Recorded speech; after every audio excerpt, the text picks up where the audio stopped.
Well, welcome back, everyone, and Happy New Year. It's great to see you all again, back with Jane Austen Company. My name is Inga Brody, and I'm a co-director of Jane Austen Company. I'm joined with my co-host, Dr. Susan Allen Ford, and our technical director, Malika Amoroso. And this is the fourth event in our Reading with Austen series, which features several STEAM kind of connected topics. Tonight, we welcome back Jennie Batchelor for her second talk with us at Jane Austen Company. In 2020, right in the heart of COVID, Jennie gave us a great talk on embroidery and crafting with Austen. And that talk is available on our website. It's recorded. And I loved that talk and your discussion of all the hidden patterns you found in old copies of the ladies magazine and so forth.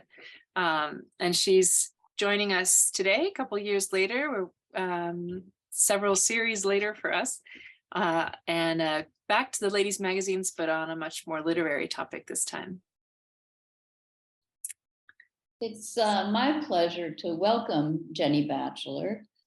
Jennie is professor of 18th century studies at the University of Kent, and she works and publishes primarily on women's writing, authorship and anonymity, periodicals and women's magazines, representations of gender, work, sexuality and the body, book history, material culture studies, and the 18th century charity movement.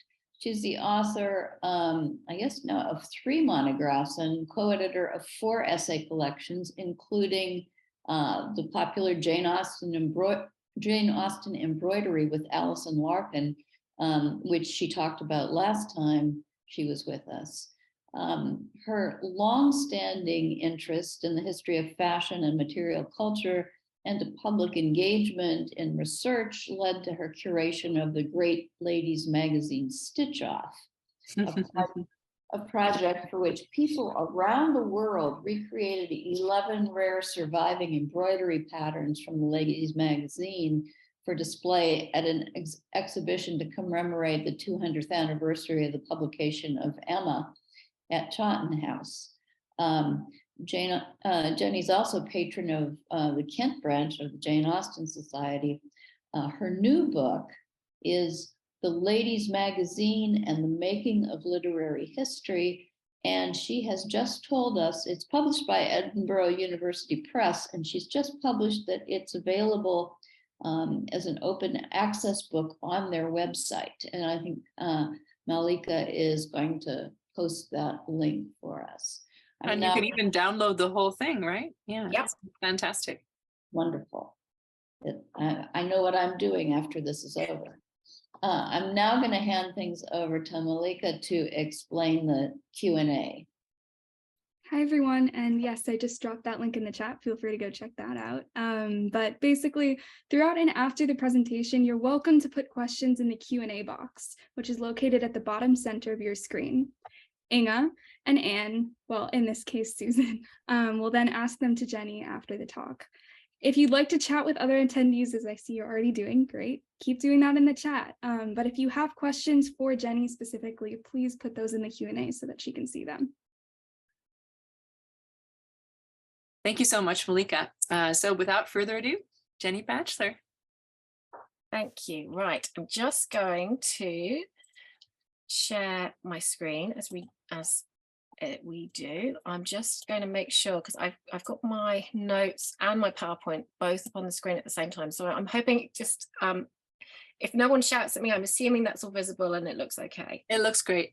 Thank you so much. Okay, and I should say my background, because Inga was asking me about this beforehand, but this is not, sadly, my dining room where I'm actually sat right now. This is some of you may recognize this. This is the upper floor reading room in what used to be called Chawton House Library, but Chawton House, the big house that Edward Austen Knight lived in Hampshire, and where I used to work before, about 20 years ago, moving to the University of Kent. And in this reading room, you could today read copies actually of the Ladies' Magazine that sadly did not belong to Jane Austen or indeed to Edward Knight. But I want to talk about the influence that that magazine had on Jane Austen in the talk today. But before I launch into one of my pet topics, the Ladies' Magazine, I want to start actually with another periodical from Jane Austen's lifetime, which some of you will be familiar with, and indeed some of you may well recognise the quotation I want to begin with, which comes from a letter that was published in the 9th issue of James and Henry Austen's student periodical, The Loiterer, dated the 28th of March, 1789. The quote runs like this: "I think this periodical is the stupidest work of the kind I ever saw. Only conceive, in 8 papers, not one sentimental story about love and honour and all that, not one Eastern vale full of bashers and hermits, pyramids and mosques, no, not even an allegory or dream. In short, you have never dedicated any one number to the amusement of our sex," the female sex, "and have taken more notice of us than if you thought, like the Turks, we had no souls." Okay, and if you are familiar with this quotation, this letter from Sophia Sentiment in the Loiterer, you will know that it goes on to recommend to the journal's editors how they could better equip their periodical for the attention of women readers, and it involves things like not only introducing these Oriental tales, but featuring fiction with jewels in them, people getting lost at sea, women running mad, and it's signed "Yours as you behave, Sophia Sentiment." Now, as some of you will know, this satirical letter is one in which women's reading habits are thoroughly poking fun at. And those of you who do recognise it will also likely know that this letter is often described as the earliest of Jane Austen's published writings. If Jane Austen is the author behind the Sophia Sentiment pseudonym, she would have been around 13 at the time. Now, it's easy to see why people have identified Sophia Sentiment as Jane Austen, not only because of the family link to the periodical The Loiterer, but because of the parallels that we might see in this letter and Jane Austen's own fiction. So I think even those of you who might be looking at this for the first time might see that the Loiterer essay adopts a very similar language. There's a similar kind of playfulness of tone to that which we see in Northanger Abbey and its discussions of reading. And we know from Jane Austen's wonderful vindication of the novel as a form that we find in chapter 5 of Northanger Abbey, we know that Jane Austen was an author who favoured fiction of a superior cast, fiction by the likes of Frances Burney and Maria Edgeworth, who of course are named in chapter 5 of Northanger Abbey, and reveres these novelists as opposed to those authors of those, multi-decker shockers that bode the shelves of the circulating libraries.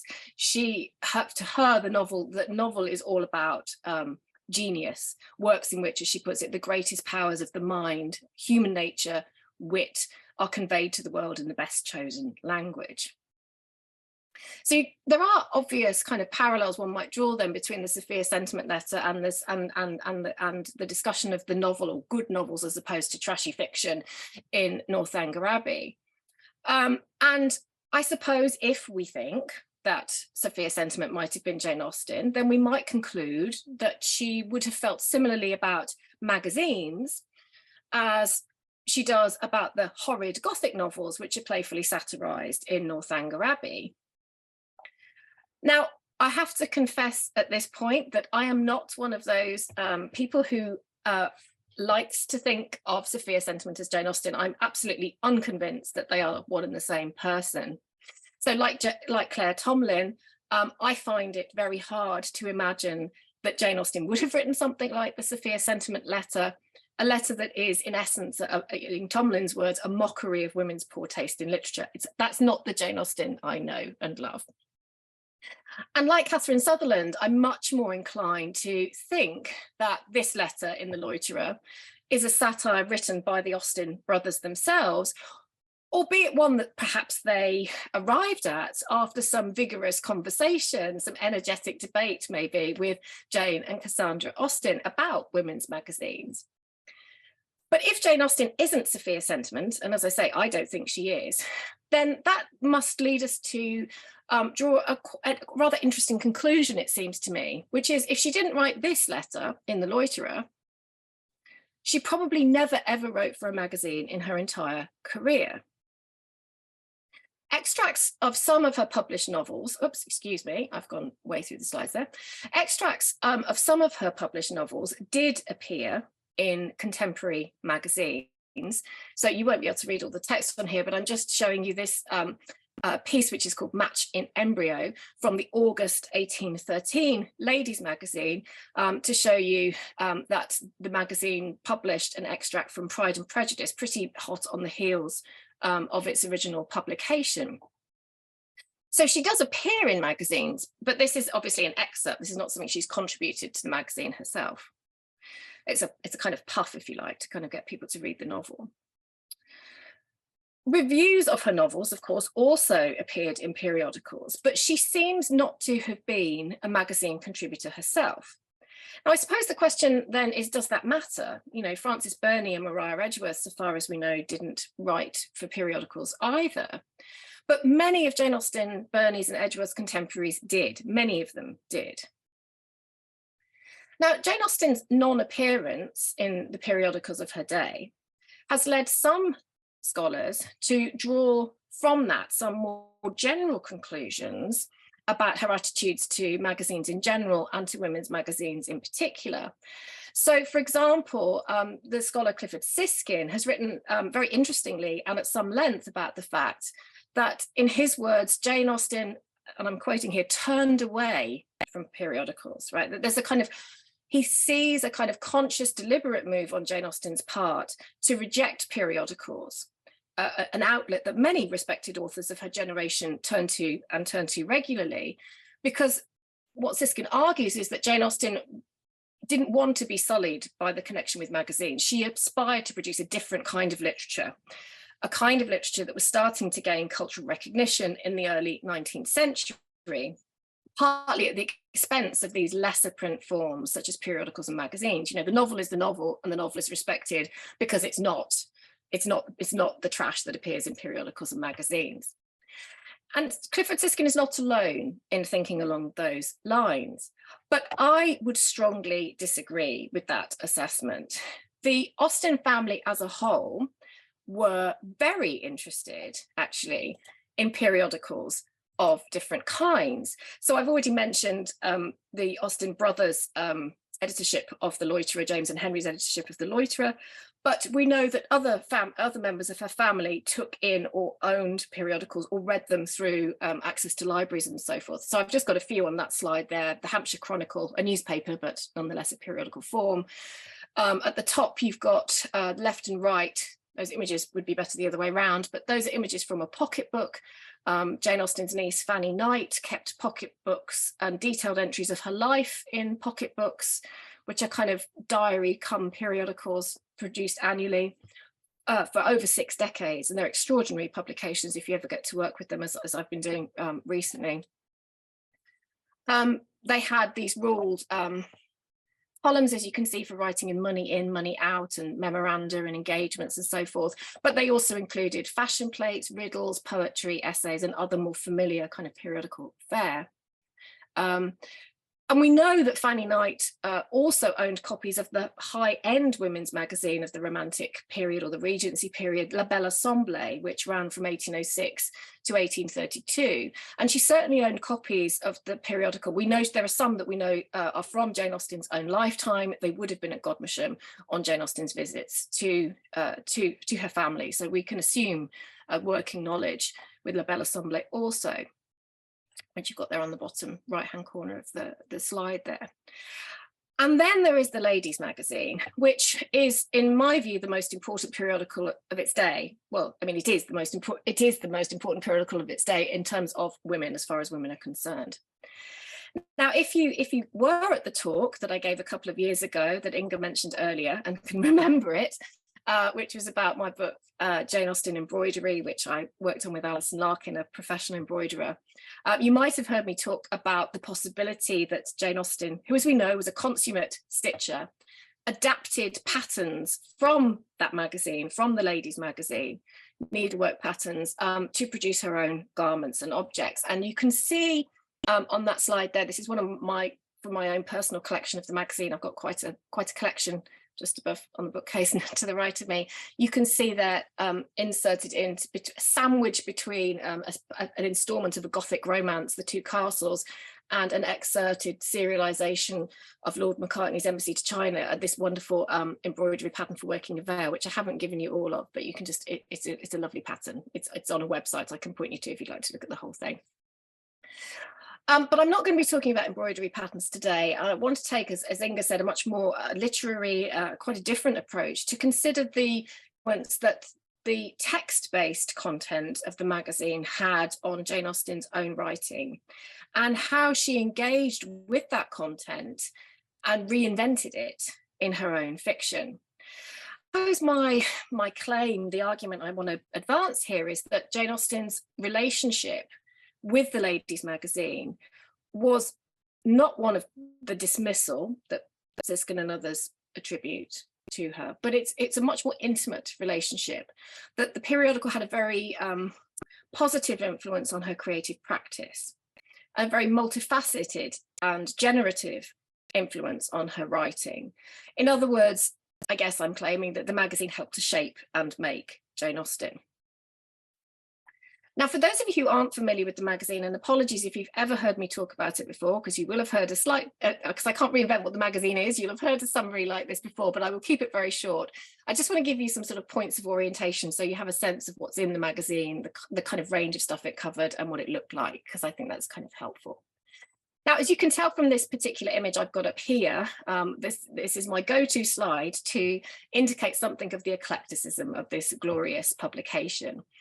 It's really hard, really hard to think of a single event on the global or domestic stages in the extraordinary period that the magazine covered from 1770 to 1832 every month. It's very hard to think of a single event that isn't in some way registered or engaged with or communicated in the magazine's own pages. And its range of genres is similarly very capacious. It's a magazine that is full of essays in, again, pretty much every kind of, from every discipline you can imagine. So it has essays on moral and philosophical or religious themes. It has many essays on educational subjects, most especially history, geography, and as I'm representing here through this slide of the wonderful serial, The Moral Zoologist, science of different kinds, natural history. Travel writing also features very prominently in the magazine. So this is an image which is taken from its abridged serialization of Cook's voyages in the mid-1780s. It also has biographies. So here we have one of Mrs. Siddons. There's lots of biographies and memoirs. There's also poetry every month. There are book reviews, although they come a bit later in the magazine's history.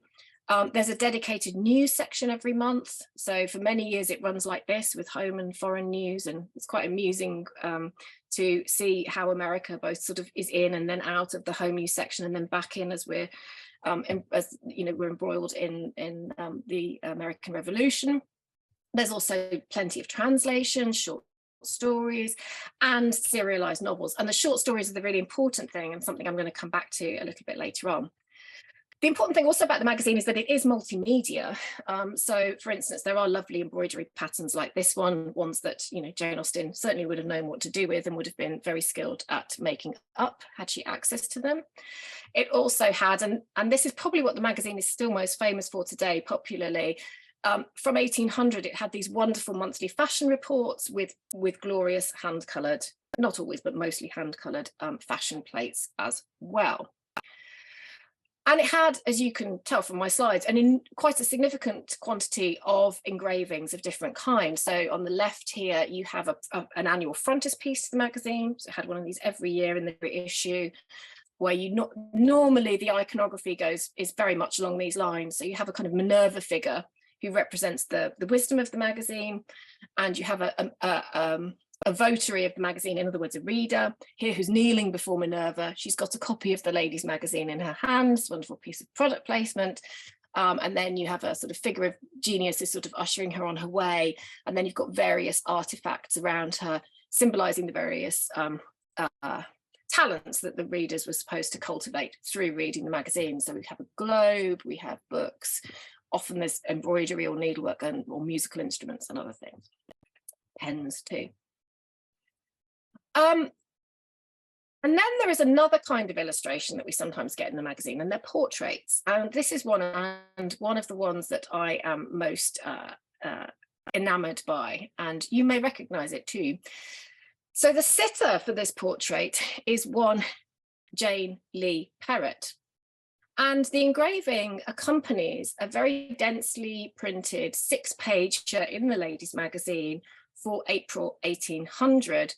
And that feature is called The Trial of Mrs. Lee Perrott at the Staunton Assizes, because Jane Austen's aunt had been arrested and incarcerated for stealing a card of lace from the haberdasher Elizabeth Gregory in Bath. Now, why, what, or who prompted the ladies' magazine to publish this trial account is unknown. There were other trial reports in the magazine, sporadically over time. It covers the Duchess of Kingston's bigamy trial, the Warren Hastings trial, various other highly celebrated cases, but really not very many, and certainly not very many, you can count them on a couple of hands, certainly not very many compared to other magazines and periodicals of its day. So the very fact that the magazine covered this trial at all is quite extraordinary, and definitely out of step with its normal practice and what other magazines of its time were doing. We don't have any record that the Austen family themselves responded or knew about the trial report, but it's really hard to believe that they didn't actually know about it. If they had read the report, if the Austen family did read the trial account, they would have been very reassured, actually, its tone and its very deferential and respectful treatment of their relative. Because at no point in the trial proceedings does the account give even the slightest room to doubt the not guilty verdict that the jury in this trial came to after a mere 15-minute adjournment. So Mrs. Lee Perrott is very, very quickly acquitted, although it was clearly a very mortifying experience for her. The author of concludes by offering unqualified sympathy for the distress caused to Mrs. Lee Perrott by her ordeal, characterizing her as a genteel woman of exemplary character who's been maligned by unscrupulous tradespeople. So I suspect, can't prove, but I suspect that Jane Austen knew this account, that she did, or at least been talking about it with her family in 1800. But if she was, that was not the first time, for sure. That was not the first thing with the content of the ladies' magazine. Evidence that a teenage Austen was accessing copies of the periodical in the 1780s and 90s, so around the time of that Sophia sentiment letter, can be found in at least 4 of her novels. Sarah Greenfield has made a very convincing case for the influence of this piece on the prevalence of acting plays in private families. You know where I'm going with this, right? This, which is from 1789, he makes a very, very strong case for the influence of this particular piece on not only Mansfield Park, but also on love and friendship. There's more compelling evidence that we can find in Sense and Sensibility, which, as we know, began life as a novel called Eleanor and Marianne in the 1790s. Now, as Janine Barkus notes, the names of Marianne's rival suitors, Willoughby and Brandon, have, in Janine's words, robust and multiple historic associations with other novels of the period. So, there's a Willoughby and Burney's Evelina. There are other places where we find Brandons, and there are real historical figures with those names to whom Austen may be alluding in Sense and Sensibility. But to my knowledge, there is only one work of fiction in the period in which Jane Austen was writing that has both a Willoughby and a Brandon in it, and it is this one, The Shipwreck. This is an anonymous moral tale, so a short fiction, from the Ladies Magazine supplement end of year issue for 1794. Now, as you might be able to tell from the engraving, the plot of The Shipwreck is rather sentimental, and it's certainly melodramatic. Like much of the Ladies Magazine's fiction, it is unsparingly critical of the devastating consequences of young women being forced into marriages for money, mercenary alliances. The heroine, who you can see in this image here, is Charlotte Brandon. She's the daughter of a wealthy gentleman from the West Country. She's a kind of composite before the fact, I think, of Eleanor Dashwood. She certainly has quite a lot of sense. She's got certainly a lot of Marianne in her too, so she's a bit like Marianne. She's also rather like Anne Elliot. The text describes her like this: Miss Brandon is beautiful and accomplished. And here's the killer. She's in possession even of, and I quote, the valuable endowments of good sense and sensibility. Now, Charlotte Brandon is in love with the financially embarrassed but constant and heroic, those are words from the text itself, Frederick Willoughby, who I see as a kind of prototype actually for Captain Wentworth in Persuasion. Willoughby is a son of a former friend of Charlotte's father. And when Brandon urges his daughter Charlotte to pursue a more financially advantageous match to the son of an Irish peer, Charlotte attempts to subordinate her interest to her father's. So although she's with Willoughby, she agrees with her father, Mr. Brandon, that she's going to have to meet this Irish peer and marry him. Anyway, so this involves sailing to Ireland. A lot happens in very few paragraphs in the Ladies Magazine. I tell you, this is a page and a half, but an awful lot happens. She travels with her father to Ireland, and you guessed it, of course, a storm erupts on the voyage and she's thrown overboard, hence the shipwreck, before being rescued by a young man who nearly dies in the rescue. And of course, Miss Brandon's saviour is the generous, the constant Frederick Willoughby, who's disguised himself as a passenger on the ship and in the hopes of prompting a reconciliation with Charlotte. And in the tale's typically hasty conclusion, and as Inga is very well versed in as well, Jane Austen, of course, has conclusions in her novels. Wonder where she got that from. The grateful and humbled Brandon laments his former pursuit of useless wealth and gives consent for Charlotte to marry Willoughby. So we have this lovely happy ending. Now, hopefully, as you can see from my sort of potted summary of this wonderful short tale, there are many differences, obviously, many differences between The Shipwreck and Jane Austen's novels, of which The Shipwreck sensationalism, which you can quite clearly see, I think, in that image, is only the most obvious. But the similarities, not only the shared character names of Willoughby and Brandon, the fact that Sense and Sensibility's very title comes from this short story. Charlotte is a woman of good sense and sensibility. And the text's common interest in love thwarted by money and paternal interference, its scenes of near death and rescue are, I think, pretty arresting. And I'm not the only person to have noticed these connections, of course. Edward Copeland first acknowledged The Shipwreck as a source text for Sense and Sensibility in 1989. The traces that I am interested in following between this tale and Persuasion, as far as I know, have not been identified by anyone else, but I'm happy to talk more about that later if anyone's interested. But even though Copeland recognised this connection, the significance of the connection continues to rather perplex those of us who read Jane Austen, because we tend, for the most part, to reassert Copeland's conclusion that, as Copeland puts it, he identifies the connection, but then says, but the purpose of an illusion so thoroughly buried in the oblivion of the Ladies Magazine is so obscure it can only be guessed at. In other words, I can see that, he says, I can see that she's nodding to this text, but why on earth would she do this? Why on earth would she nod to some really, really obscure periodical that no one's ever heard of and she wouldn't have thought worth reading? Austen's allusions to another of the magazine's tales in Emma have seemed to some to be a little bit more straightforward. So here I'm going to refer you to the November 1802 issue of the Ladies Magazine, which features this wonderful tale, Guilt Pursued by Conscience, or The Perfidious Friend, a Tale. Now, this is a short story. Again, it's about a page and a half long, that revolves around a distressing encounter between a young woman, who you can see on the right of the engraving, called Clara, who we meet in the story as she's walking with her infant, who you can also see on the slide, when she is accosted by a man in dirty clothes, a long beard, and naked legs and feet, who seem to have a wild kind of stare. So that's the sort of on the left, who looks like he's in a Cecil DeMille sort of Hollywood epic, but is described in much more shabby terms in the text itself. So Clara is understandably rather frightened by the signs of a disturbed mind that she detects in this man's appearance, and she tries to run away from him, whereupon the man sort of accosts her, and he offers to explain himself and explain why he's there and why he's pursuing her. Now, there are no gypsies seen, but the parallels between it and that in which Harriet Smith is accosted in Emma are, I think, pretty clear. Like Harriet, Clara, we learn in the Ladies' Magazine, is a deserted orphan. She is a nobody who has been raised at a country boarding school. Sound familiar? Amiable and virtuous, Clara despises ambition, we're told. She seeks only the genuine enjoyments of domestic happiness, and she does find them in this tale, which is delightful. And guess who she finds?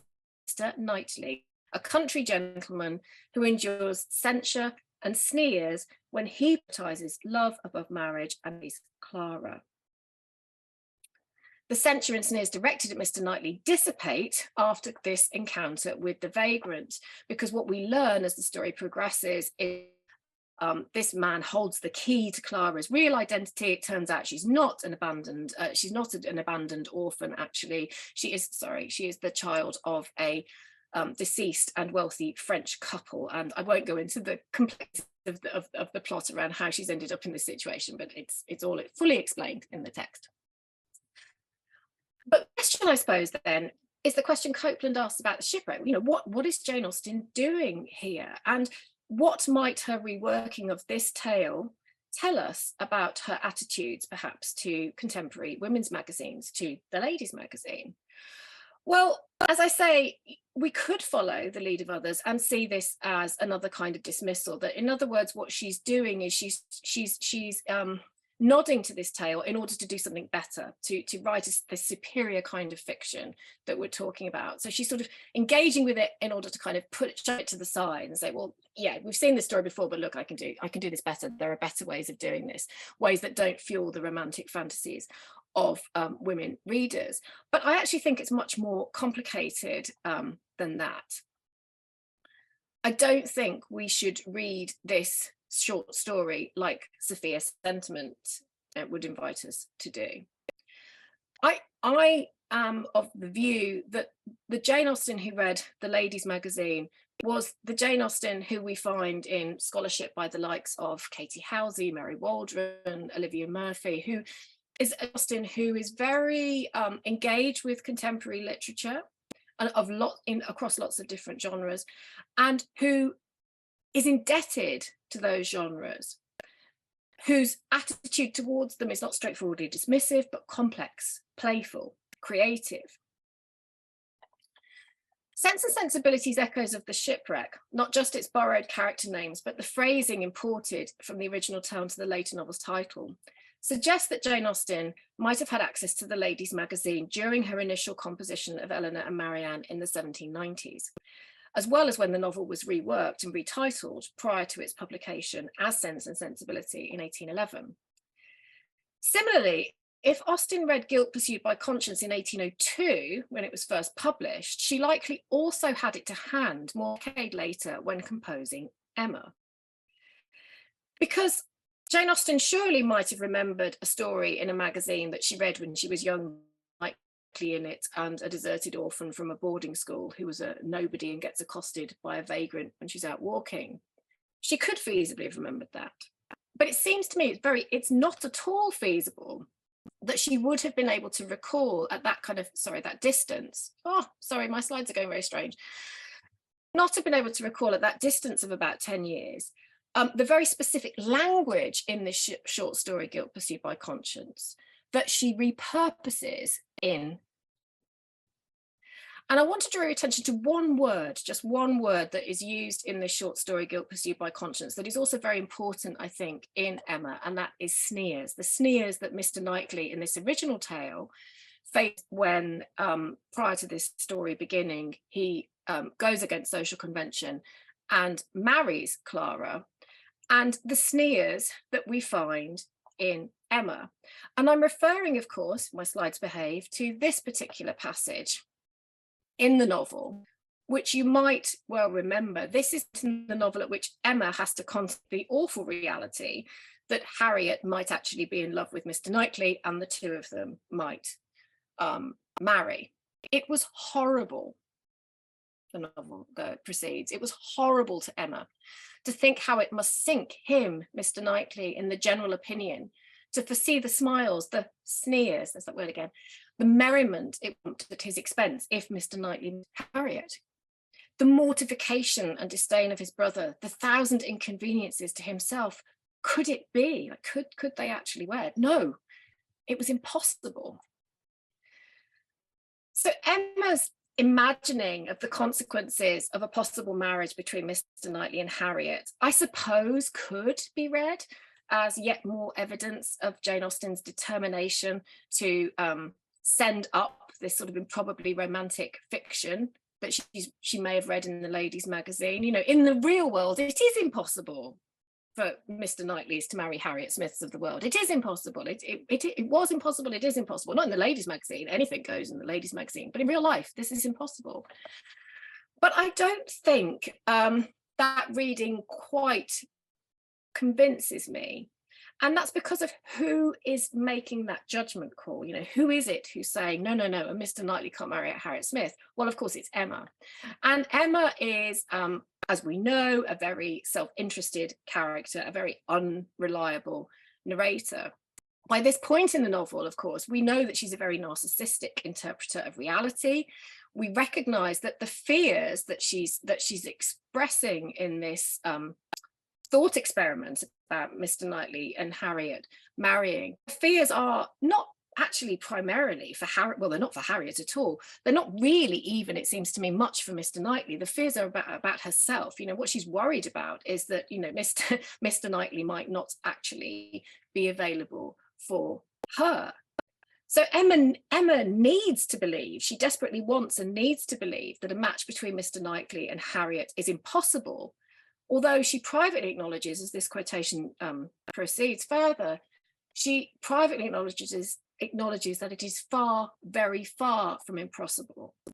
And she needs to believe this to keep up the hope that she might marry Mr. Knightley herself, but she vacillates in her thoughts. It's impossible, maybe it's not impossible, she's not quite sure.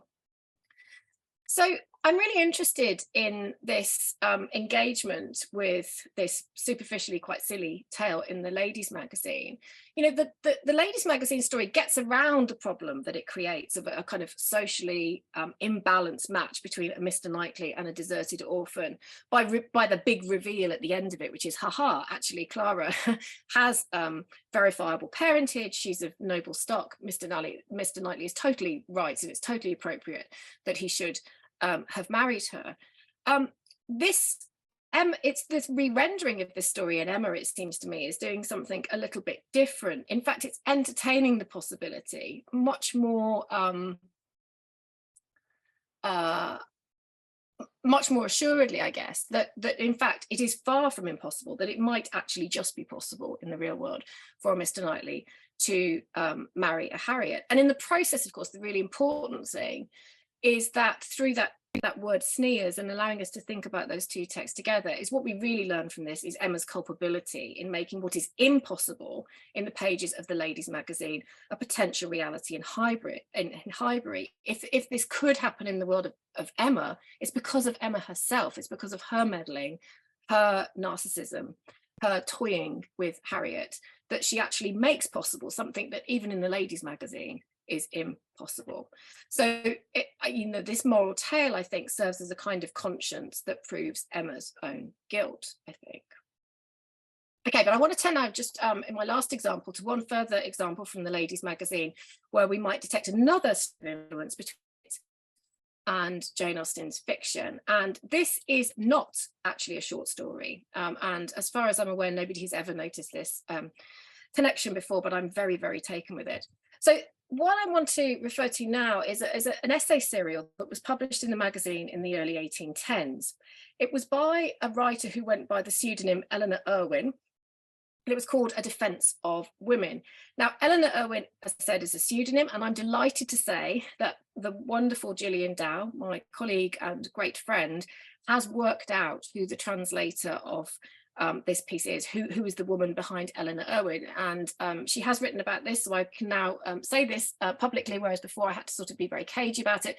But in fact, it was Charlotte Barrett, one of Frances Burney's niece. I think this is a fantastic discovery, and I'm very indebted to Gillian for making it. But Defense of Women is, as I say, it's a translation. It's an unabridged original translation of a work by the Benedictine monk Benito Jeronimo Feijoo's Defensa de las Mujeres, which from 1726. And I apologize because I do not have Spanish. My daughter does and I don't. And every time I try and say anything in Spanish, she visibly cringes. So I'm very glad she's in bed right now.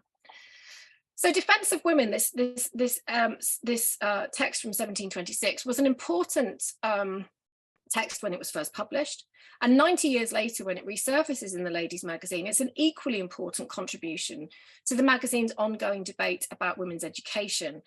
And it's a text that eloquently challenges philosophical, medical, and cultural myths of sex and gender through its a very careful elaboration of the intellectual, the political, and the artistic achievements of a catalogue of European women. And the objective of this text, as it's presented in the original and in its version in the Ladies magazine, is to settle once and for all the woman question, particularly the question of women's understanding, by asserting once and for all their capacity for rational thought and behaviour. In other words, the intellectual equality of women. It's an effective defence, and it's a defence that's worked up over many instalments, but it's the issue for 1810 of the Ladies magazine that is the most interest to me, and I hope other Austen enthusiasts. So this instalment of the defence attempts to end debates about women's intellectual capabilities via a retelling of a fable. And that fable concerns a man and a lion who are discoursing on the respective merits of their species. Now, the man finds, somewhat predictably, conclusive proof in his species superiority in the form of a sculpture that he looks at, which is of a lion which is lying prostrate under the foot of a triumphant human conqueror. So he looks at this, looks at the sculpture, he looks at the lion which has been trodden on by the man and says, look, you can see men are superior to animals. Well, the lion, predictably enough, is not really convinced and says, no, that sculpture proves absolutely nothing. In fact, the only thing that the sculpture proves is just how arrogant human beings are. And he says, I assure, you have to imagine a lion can speak, right? I assure thee that if a lion had been the sculptor, he would have turned the tables and placed the lion over the man, making a hash of him for his dinner. Now, the magazine translation then sort of glosses this fable for readers. It doesn't sort of leave it to explain itself. It tries to give it a real world application. And it uses this fable as a way to think through how women have been systematically marginalized, how their contributions to cultural, intellectual, and political life have been strategically overlooked in conventional works of history and biography. And it does it in this wonderful quotation, which is on the slide. So this is the lesson of the fable. Men were the writers of these books in which the understanding of women is stigmatized as inferior to ours. If women had penned them, we, men, ourselves might have been brought low. So the debate between the man and the lion becomes a debate between men and women. Now, what interests me about this translation? Well, several things. So the passing of the fable is this particular version of it, this particular translation of the passage. It's not translated in the same way, it's not glossed in the same way in any of the previous 3 English translations of Feijoo's work that appeared before this version of the text in the Ladies magazine. It does appear in a different form in another version of the another translated version of the text, which comes from the French, where the text runs a bit differently. It goes like, so you just have to listen and try and hear the differences. The case is they were men who wrote those books in which the understanding of the women are held so cheap. Had they been written by women, the men would have been placed in an inferior class. Now, the closeness of this text to the Ladies' Magazine text is quite clear, but I think it's this insertion of the language of men and pens, which is, and writers, which is really, really distinctive. And of course, what makes this quotation sound very, very, very like the famous articulation of the near identical sentiment expressed in Jane Austen's Persuasion, when Anne Elliot has the final word in a conversation about women's emotional and intellectual capacities with Captain Harville. And when she says, of course, men have had every advantage of us in telling their own story. Education has been theirs in so much higher a degree. The pen has been in their hands. I will not allow books to prove anything. Now, if you go through lots of different editions of Persuasion, as I do, and I'm sure many of you have done, you'll find lots of footnotes that direct you to lots of different possible source texts for that conversation. I've seen references to Aphra Behn, to Byron, and various other people, to works by those writers. But I think none of the texts that have been offered up as a kind of precedent for the sentiment that Anne Elliot expressed is anything like as close to it as this particular text from the Ladies' Magazine. And I find that really, really interesting. Unlike the complex allusions to the magazine's fiction in Sense and Sensibility and Emma, I suppose that identifying the reference to a defensive woman in Persuasion might not change how we view Austen's novel. We don't have to recognise the textual debt to be won over by Anne Elliot's persuasive claim. And in some ways, though, I think that not recognising the reference to Eleanor Irwin's translation proves Anne's point all the more effectively. In other words, I think there's a kind of joke here. I think Jane Austen is very self-consciously drawing on the language, the sentiment of this text, and fully expecting that not many of her readers will actually recognising it. And that's her point. You won't recognise this, but you should. Because if you can't recognise this illusion in the source of this illusion in Persuasion, if you forget the Eleanor Irwins of the world, then you are complicit with precisely this process that she's describing here. The forgetting of texts like Irwin's is partly Anne's point. It's another example of the men's advantage over women, of how certain narratives about women's reading and women's achievement get eclipsed by those who write the winning narratives of literary history. Now, this material, I should say, is adapted from the last section of the last chapter of the book I've just published that Susan mentioned on the Ladies' Magazine, in which I talk about the magazine's achievements. And in that, I also have a discussion of how the magazine helped sort of curate, if you like, Jane Austen's reputation after her death. But I'm not going to talk about that today, although I'm very happy to take questions on it. All I want to do here really, I guess, is just to make a kind of, by way of conclusion, is to make a kind of plea, that's very much in line with the plea that Anne Elliot makes in her conversation with Captain Harville, and that's simply made in the complex, playful allusions to Ladies' Magazine fiction in her novels. Those of us who've read a lot of work on writers and texts that have influenced Jane Austen will know that novels, plays, poetry volumes dominate that body of work. But novels, plays, and poetry, I hope I've proven to you today, only a very partial story of literary influence in the 18th and 19th centuries. Elliot reminds us, books might not prove much at all. Magazines, on the other hand, well, it seems to me that they have an awful lot to teach us about what people were reading in this period, and that we should, like Jane Austen, take them seriously.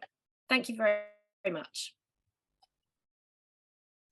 Thank you so much, Jenny. That was a wonderful talk. Fascinating connections with three of Austen's. We have questions from the audience already.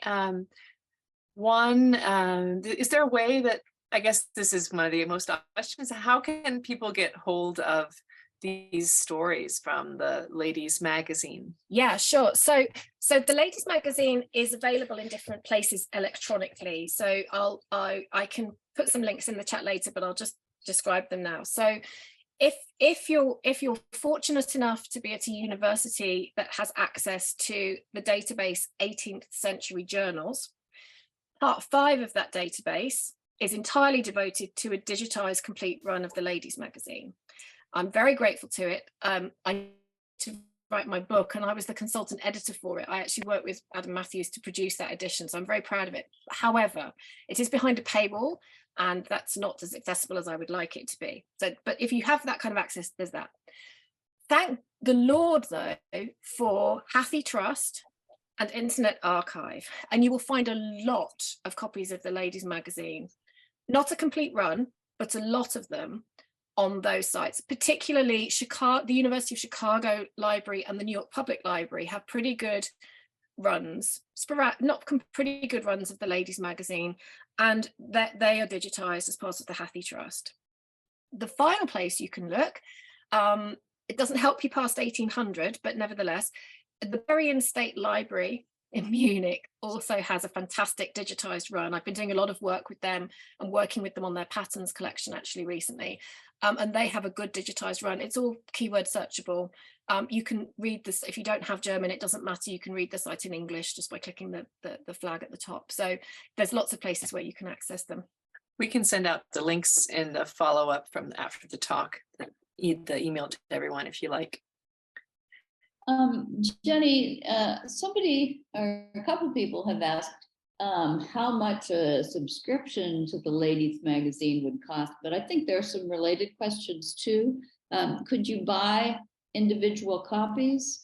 And what was the circulation of the ladies magazine? Yes, fantastic. They're great questions that I probably should have addressed in the talk proper. So yes, so in terms of the price, so it's cheap. And it's cheap for a long time. So when the Gentleman's Magazine was founded in 1731, it cost 6p an issue, and that was considered cheap at the time. The Ladies' Magazine starts in 1770, and guess what? It is 6p an issue. So it's 40 years after the Gentleman's Magazine starts, it has the same price point, and that price point stays the same until 1800.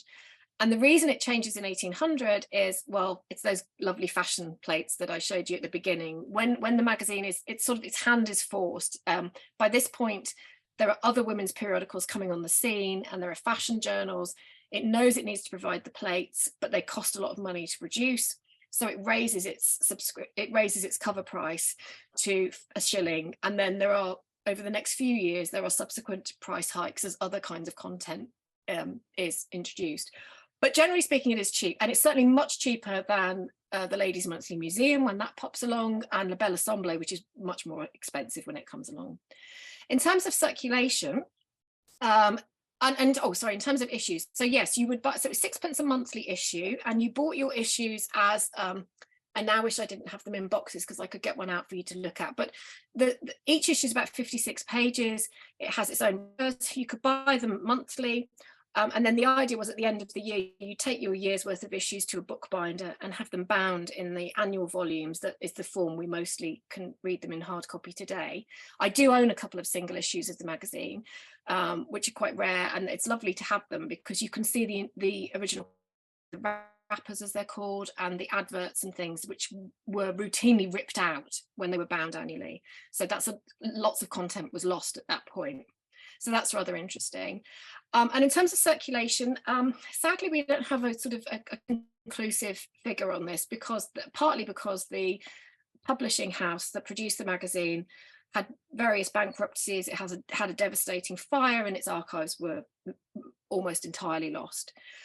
However, the reports at the time and work that's been done by other scholars suggests that at its height, so around the sort of from about the 1780s through to the 1810s, its monthly circulation was probably issuing about 10 to 15,000 copies a month, which if you stack up against the kind of standard print run of a novel, 750 copies, say, for some, for a first print run of a novel. I mean, it's just extraordinary if you try and compare figures. And of course, circulation is not the same as readership, right? So just as now, you know, go into the doctor's surgery and pick up a magazine, if we can do that now post-COVID, you know, a copy of a magazine could be read by multiple members of a household. And it was also available through libraries, and certainly was stocked by some of the libraries that, the kinds of libraries that we know would have used at different points in her life. Fantastic. Can you tell us a little more about the equivalent gentlemen's magazines and how they compared in content, you know, in terms of how educational they were, et cetera?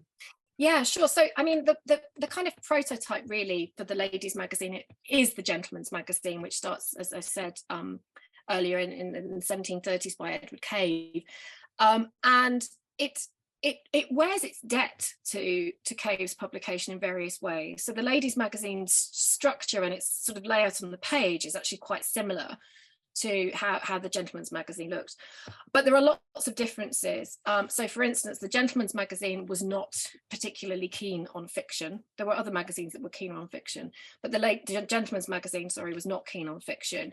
Whereas the ladies' magazine, we sometimes overestimate how much of it is fiction. It's not a huge amount, but it nonetheless has some fiction every single month. And it has lots of other material, like its fashion content, like its the subjects of its essays, the kind of topics, and the focus is quite different. One thing that's important to remember, however, I will say as a kind of caveat, is that it's not the case. I mean, I call the ladies' magazine a women's magazine. That's how it orients itself. It's how it markets itself. But men read the ladies' magazine, women read the gentleman's magazine. Men wrote for the ladies' magazine, women wrote for the gentleman's magazine. You know, it's not a clear-cut picture at all. It's partly about how they're marketed. It's also about their content. But I mean, when the ladies' magazine started, it said, oh, you know, there's no other magazine out there that caters towards women. Women can't read periodicals because there's nothing for them. I mean, that's just editorial blarney. It's just were always reading periodicals from when they started in the late 17th century.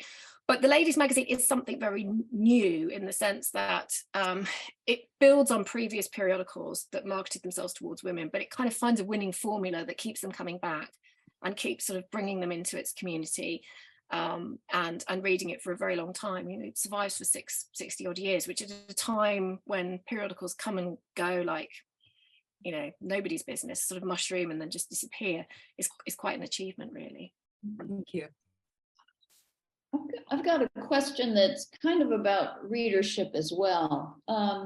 So one thing I noticed, I was mentioning to you earlier that I was following the inclusion of excerpts from Mary Wollstonecraft's Thoughts on the Education of Daughters over 3 different months. And there'd be a couple chapters in one month, a couple in another, and then maybe one in the third.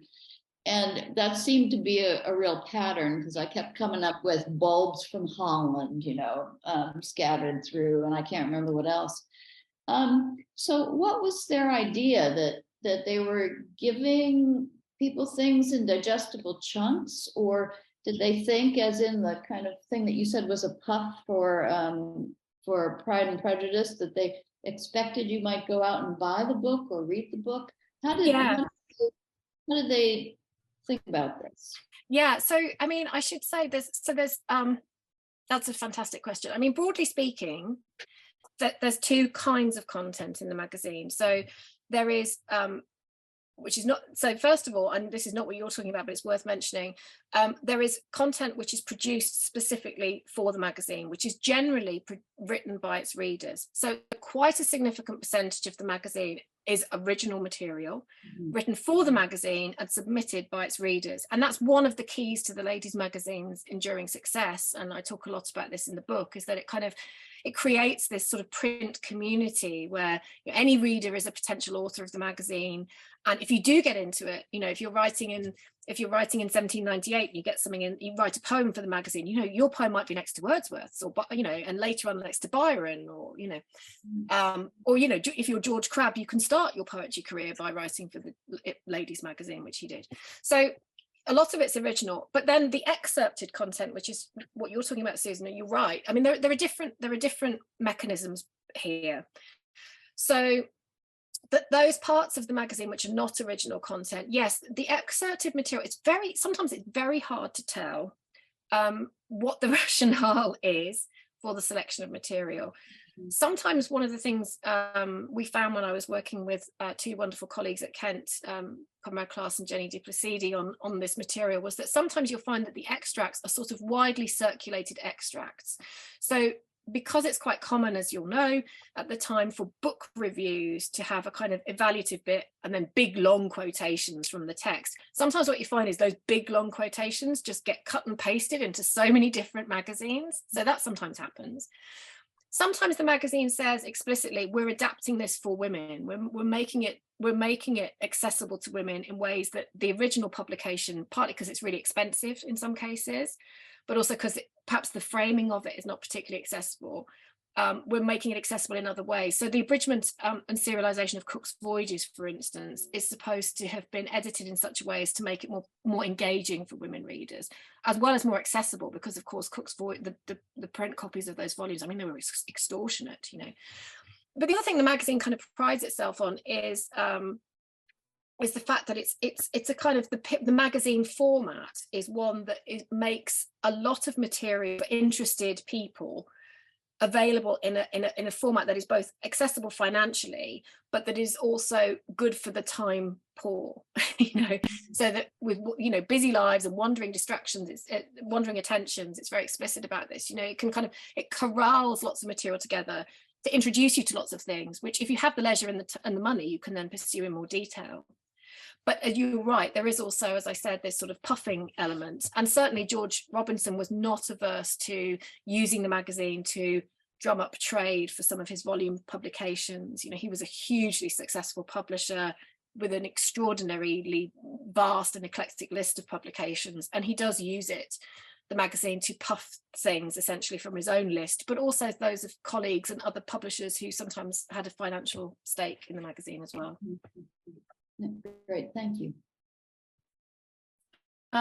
So question here, did women read newspapers in Britain during that period? And the participant is referring to the idea of Victorian ladies not being permitted to, or at least being discouraged from reading newspapers, or it being unladylike. Can you contrast the Regency attitudes? Yeah, no, that's a fantastic question. Yes, I mean, women absolutely did read newspapers. And I'm very, and we know that Jane Austen did too, and we know that she read the Hampshire Chronicle, which interestingly also had, I showed a bit of the Hampshire Chronicle on the slide. I should have said that's partly because that newspaper included bits from the ladies' magazine in it, actually, at various points, which is quite interesting, but that's another story. But yes, women did read newspapers. One of the funny things about magazines, Cave said this when Edward Cave, who founded the Gentleman's Magazine, said one of the reasons he was setting up his periodicals was, you know, there's just too many newspapers out there. We're going to get your news from. It's just this, all this paper, all this stuff that's out there. You need one place where all the important stuff is put that you can access it. But that's also outside of party politics. It's not partisan. And Cave says that in the 1730s. And interestingly, the ladies' magazine itself, when it comes along in the 1770s, says the same thing but slightly differently, which is, oh, you know, women, we know we don't want to fall prey to the rage of political party. It says we don't want to have big political debates in this magazine because that's not how things should be. But the magazine's content does the exact opposite. So you want to follow what's happening in the French Revolution? Oh goodness, read the ladies' magazine. You know, it's got Burke on one page, it's got, you know, the reflections on the revolution in France, it's got Paine on the other, it's got Wollstonecraft a few pages later. It has abolitionist poetry in it. I mean, I have a section in the book which is about news and slavery and abolition, which I partly wrote because I wanted to show people that the politics that people think in women's magazines is there right from the get-go. And as I said, you know, and I showed on the slide, it had this news section like every month. So there's several books out there that in passing say, oh yeah, people who read the ladies' magazine, they had no idea what was really going on in the world. There was just no news. It's like literally there was a news section every month, you know. So the magazine has this sort of fiction that, oh, it's above party politics and it's apolitical or it's not interested in politics. I mean, George Robinson, I mean, the publisher, He was really good friends with William Godwin. His company got into big trouble because they circulated the second edition of Paine's Rights of Man, so they got very heavily fined for that. He was really good friends with Charlotte Smith, with Elizabeth Inchbold, knew Mary Wollstonecraft. I mean, he was a radical dissenting publisher. So it would be kind of crazy if this magazine that was part of his, catalogue was totally outside of the world of politics. And the women who write for the magazine, are really interested in this. So, and they're very interested in the way that things on the kind of global stage affect their life, even if their life is a very domestic one. So there's lots of poetry in the magazine and fiction, which alludes to the cost of war. Bearing in mind that Britain's at war for almost the entire duration of the run of the periodical, and it talks about the effects of war on the families of those who are left behind in quite moving detail. Actually, that's a great question, because yes, the fiction is women aren't, and it's fiction the ladies magazine even sort of plays around with, which is that women shouldn't be interested in this stuff, and yet it publishes all this stuff about what's going on in the world and how it affects women. Thank you. There's a comment by Abigail Thompson, and then another question that kind of comes from this, I guess. She says, I wonder if Austen used that story in Emma, but without saying it out loud, so to show that perhaps Emma guiltily read periodicals, and because of that, made up the story about Harriet. She says, I think Knightley would not approve of magazines unless Emma keeps making lists of good works that she should read. And then somebody else asks whether, and this is really in the realm of speculation, but I'm interested to hear what you think. Do you think that Austen had a photographic memory and thus would have been able to recall that word sneers 10 years later for Emma? So I think that question also gets you into the whole idea of reading maybe, or even rereading or reading things late. Anyway, it's two related sort of question.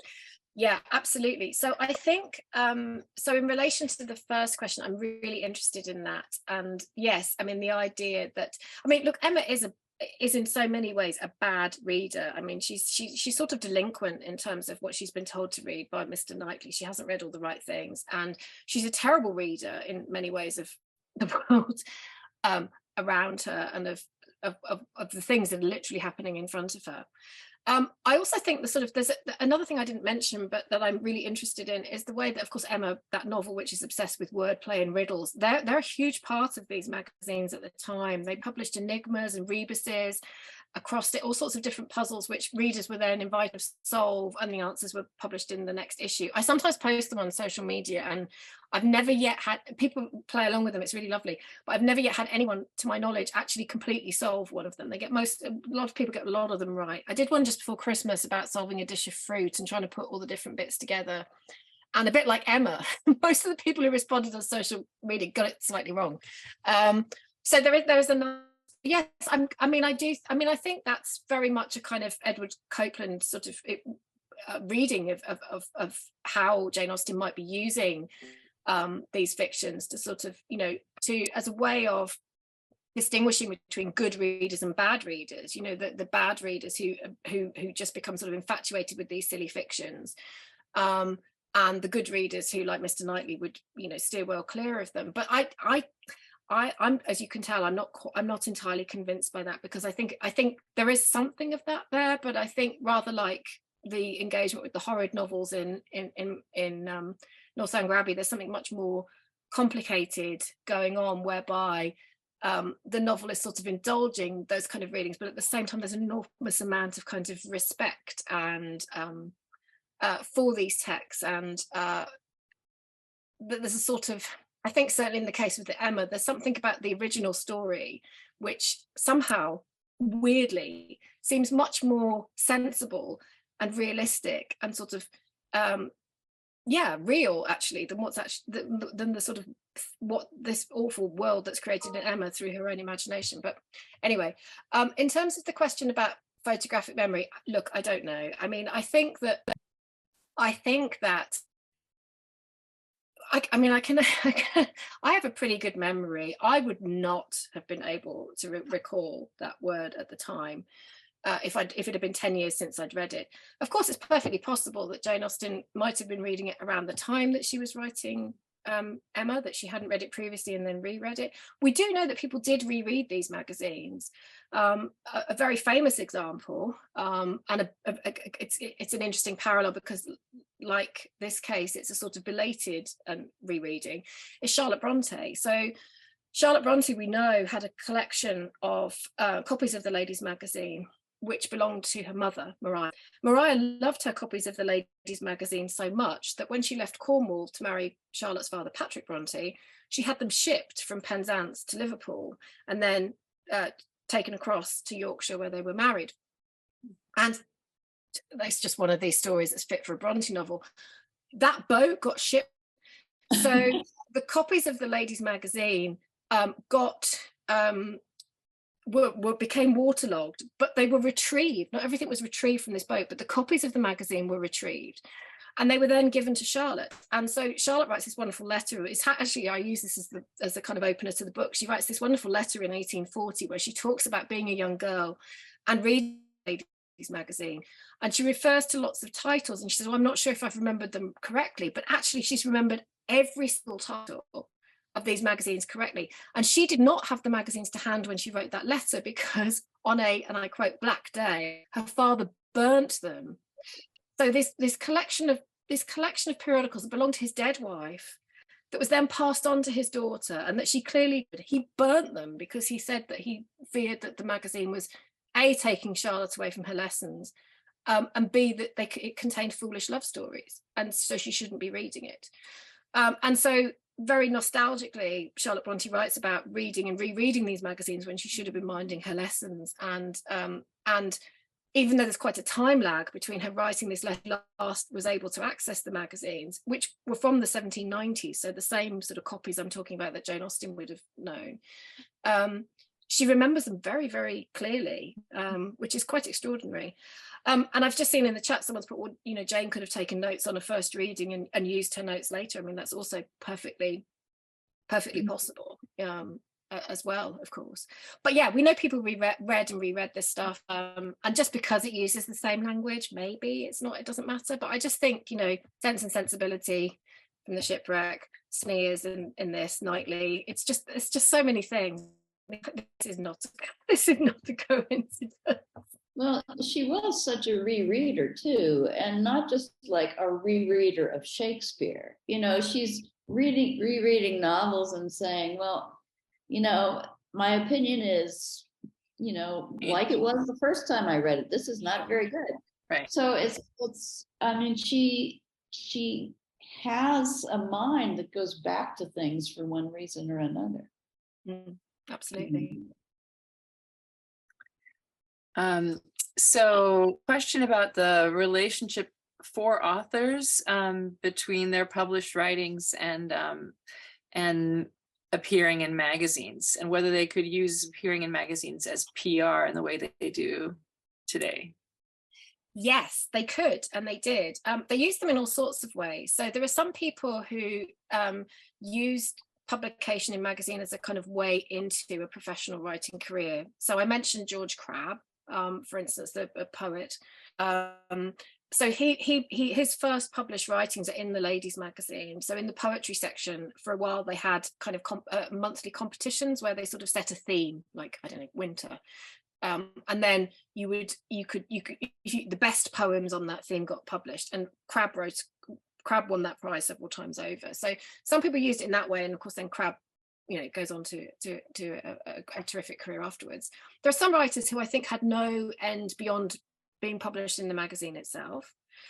But then there are others who are established writers elsewhere who come into the magazine for various reasons. So a couple of examples I use in the book. So one would be the writer Mary Pilkington, who not many people have necessarily read, but whom I'm very fond of. So she was a very prolific writer, lots of novels, biographies, works for children.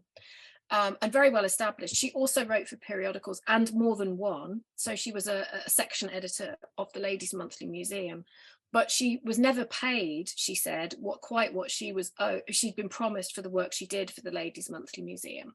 And she supplements that income, because she was very straitened financially, through working for, she's one of the few who actually gets paid for her contributions to the magazine. She starts writing for the Ladies magazine. In her case, interestingly, she doesn't use it as PR, because she's so worried about the Ladies' Monthly Museum finding out that she's writing its arch nemesis publication, that she writes anonymously for it for a long time. And eventually, it's when she sort of, her ties with the Ladies' Monthly Museum become weakened, she's identified as the writer of many of these pieces.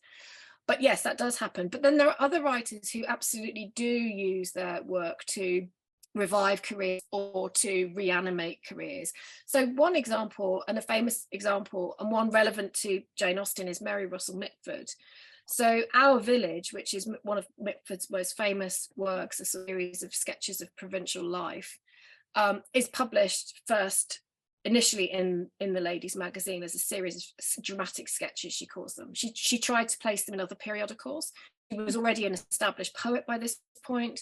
She had plays that were being performed in London, although she found writing for the stage very tortuous, because, you know, actors have egos this big, and she keeps writing about. So she writes for the Ladies magazine, and she sort of trades off her sort of the Our Village name in her writings outside the magazine. And there are others as well. There are various writers for the Minerva Press who also write for the Ladies magazine, some of whom, it's interesting, one of my favorite example, there's a wonderful writer called Catherine Day Haynes, who writes all sorts of things for the Ladies magazine under her initials CDH, and she becomes a very popular Minerva Press novelist and Gothic novelist, eventually writing under her married name Mrs. Golland. But her first novel for the Minerva Press, which is called The Foundling of Devonshire, says on it, it doesn't give her name, it just says by the author of The Castle of LeBlanc.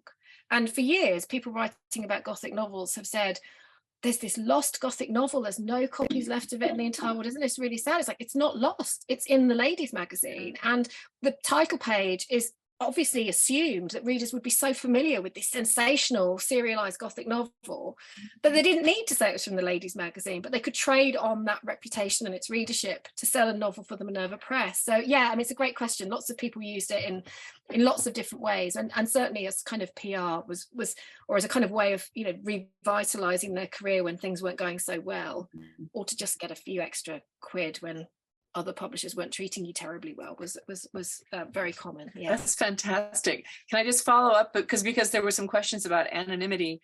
So would you say that anonymity in the Ladies magazine was about equivalent both in motive and prevalence to the Gentleman's magazine? Yeah, I mean, it's endemic in periodicals in general in this period, and I think what interests me about that is that traditionally we've read it very differently. If women write anonymously, we make certain assumptions about why they're doing so that we don't make about men. I mean, nobody thinks that Samuel Richardson was demure because he published, or Defoe was when he wrote Moll Flanders, because they were published anonymously. But if Frances Burney does so, then it's like, well, of course, you know, she's so terribly worried about her reputation and her father's reputation. And of course she was, but nevertheless, you know, people have lots of different motives for writing under the cover of a pseudonym or anonymously. And in periodicals, it's just normal. So it actually really, I find it really it's really odd if you publish under your legal name, like really odd. And it's to the point of it almost being somewhat suspicious. Like, why would you do that? Because people don't do that in periodicals generally. So yes, it is very common. And, you know, there are reasons. There were people who I'm sure didn't want their identity to be disclosed. And there are people who, like Mary Pilkington, had to write anonymously at certain points because she didn't want to get in trouble with the Ladies Monthly Museum. I don't know why Charlotte Barrett decided to adopt the pseudonym Eleanor Irwin. I have had long conversations with Julian about this while we were trying to work it out, but we don't know for sure.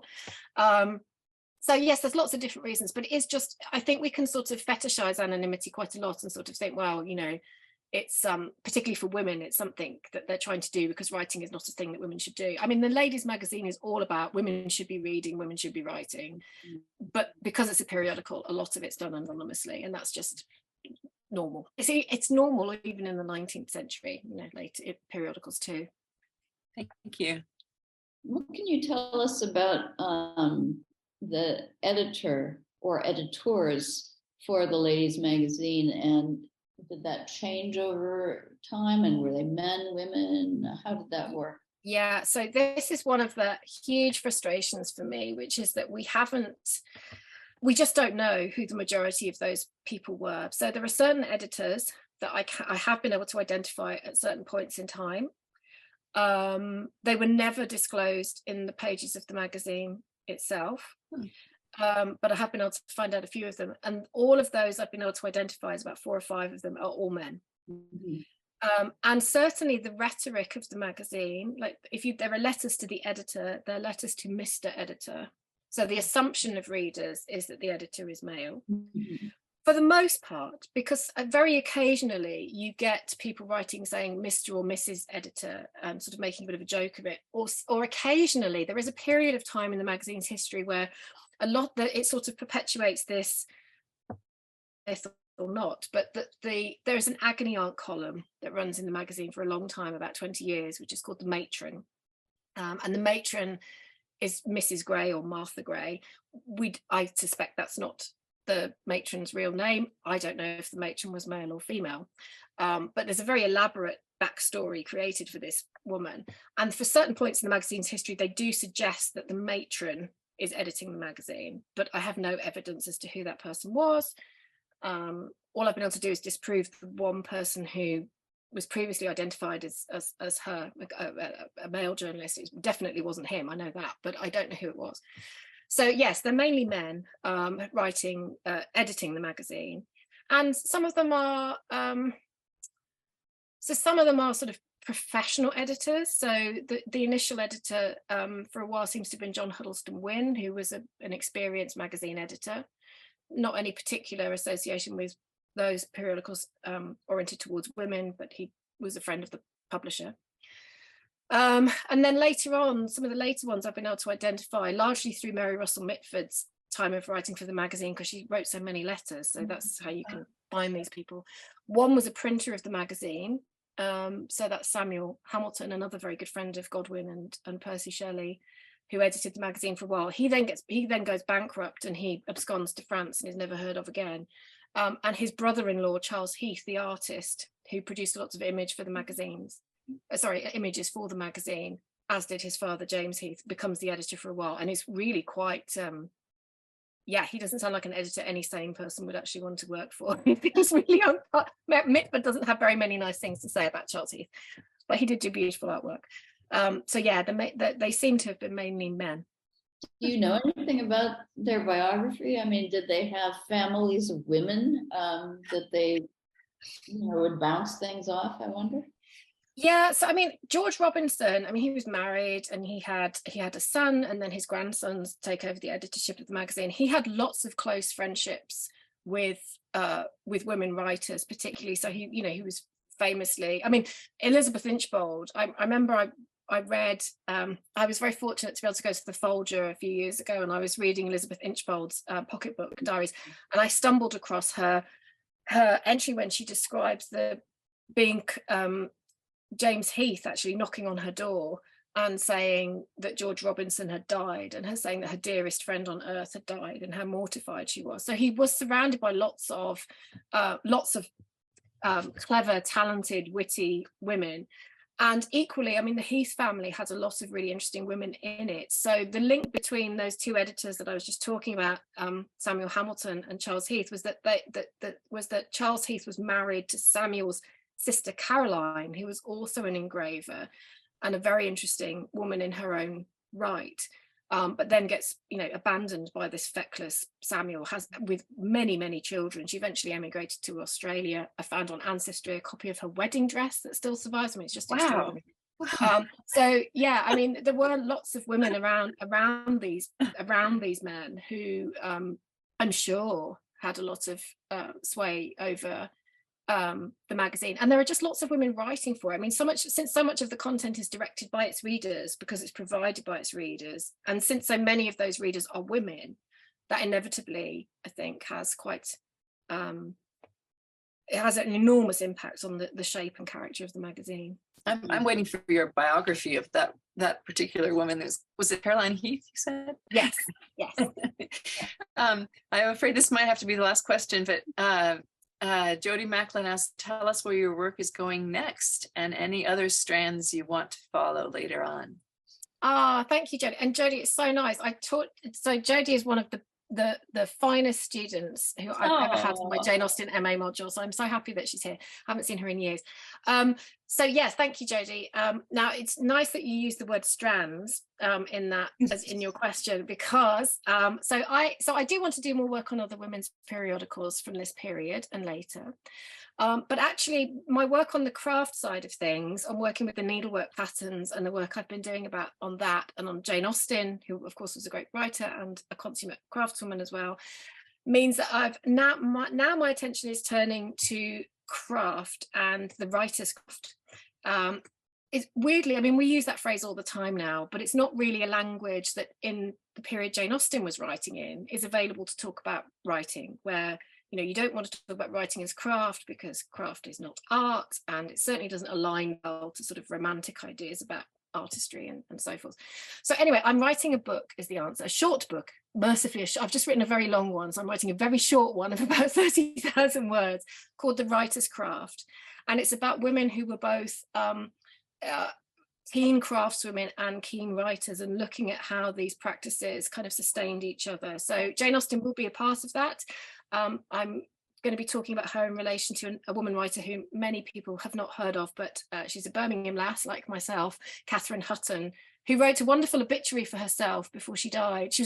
Catherine Hutton was a good friend of the Burney family, and she died in her late 80s, and just before her death she wrote an obituary for herself where she accounted for her life in terms of the pieces of journalism she wrote, the number of travel writing she did, the novels she wrote, and how many aprons she'd muslined, how many purses she'd netted, how many quilts, patchwork quilts she'd made, and so forth. So I'm writing about her, I'm writing about patchwork and Jane Barker and Sarah Fielding and Jane Collier.